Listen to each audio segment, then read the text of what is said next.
All right, welcome back, everyone. It's time to get those phones out and open up your camera. We have a QR code coming your way. Now today on Design Time with Tri-City Furniture, you can scan the code right on your screen as you watch to get linked directly to more information about today's topic. So check it out. Good morning. Welcome back to TV5 News at 9.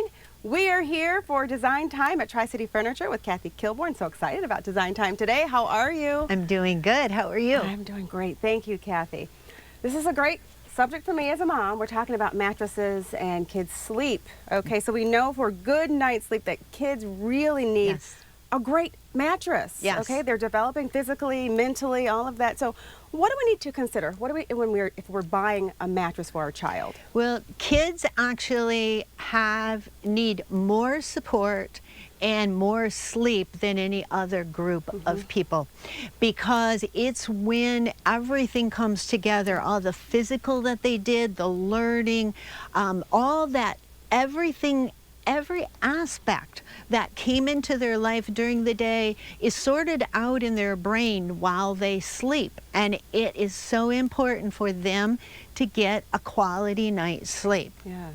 Now, Kathy, a lot of people do the mattress hand-me-down. Okay, we're done with this. We'll just give it to the kid. How about, is that a good idea or not? Well, you know how if you try to wear someone else's shoes, you kind of get an impression of what their foot was? Yes. In a mattress, it will do the same thing. And I've heard people say, well, I only had it for 15 years, you know, and it's good enough. But the problem is that their bodies are forming. And if you want to save a child years of chiropractic appointments, you want to have them on a supportive bed.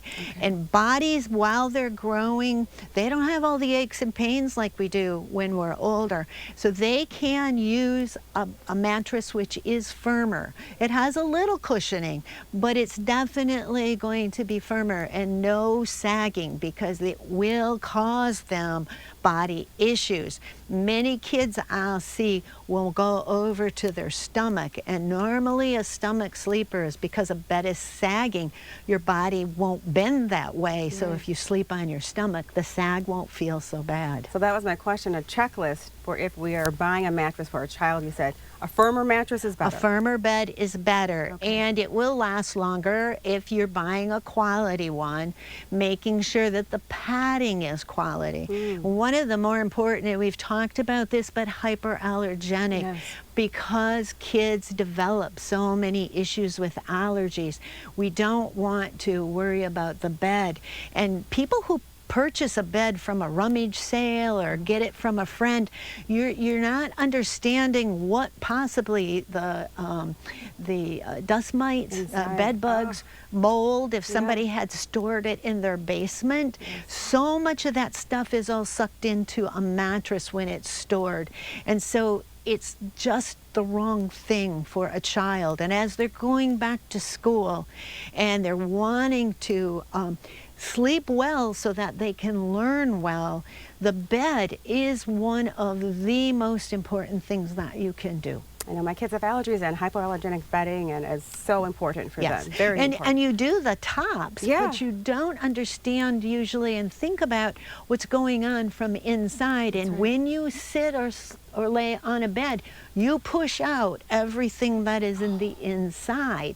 So that's why when you get up, it sucks it back in, the air from the room. But when you lay down, if there is mold in there, it's going to come out. So you do have to keep all that in mind. Mattresses are not that expensive when you get the longevity. If it has a 10-year warranty, now there's a lot of mattresses that are made for kids that are inexpensive. And I have seen people buy mattresses cheaper than those little blinky tennis shoes that they put on kids. Why would you do that? Because you're not concerned about the quality of sleep and how their body is growing. So really, really keep that in mind. And then the other thing I would suggest is think about the size. You know, you're buying it for a 3-year-old, but if tallness is in your family, make sure that you're getting a large enough bed. Maybe not twin, go to full so they could angle. Maybe you want to sleep with a smaller child.